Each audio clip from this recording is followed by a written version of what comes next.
Marami ngayon ang nag-aalala sa kalagayan mismo ni Kris Aquino. Patuloy ang kanyang gamutan. Tila parang huling dasal na ang hinihingi niya para naman makumpirmang gumaling na siya. Nakakaawa man ang kanyang sitwasyon, pero gayon pa man mas lalong lumalala ito.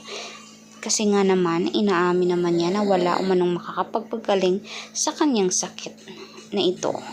Alam naman kasi natin na very rare ang sakit niya. Tila parang tinatablan pa kung sino ang milyonaryo at maraming pera. Tila parang nag-iba ang kanyang hitsura.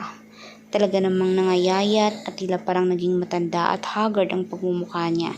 Pero gayon pa man, marami naman siyang kaibigan sa showbiz na mismo pumapasyal at laging nakaramay sa kanya. Alam naman natin kung gaano din siya ka-close sa mga senador dahil minsan nang naging presidente ang kapatid at ang tatay niya mismo. Magaling na advokalista sana si Kris at host. Tila gusto na sana niyang bumalik sa showbiz sa pagiging host, pero gayon pa man ay malala ang sakit niya. Hindi niya maaring bitawan ang lahat ng mga bagay na nakapagpapagaling sa kanya, lalong-lalo na hindi talaga agad-agad nawawala ang sakit niya. Minsan nawawala, pero kadalasan biglaan na lamang bumabalik. Hindi niya kasi alam kung paano ito magamot ng tuluyang hindi na sana bumalik.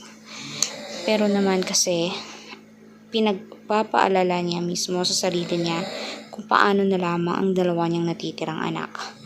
Marami pa naman siyang kayamanan, pero gayon pa man gusto niyang mabuhay ng mas matagal. Kaya for more public videos guys, mag-subscribe, i-like at i-share ang ating videos on public. Maraming salamat po mga kanetizen.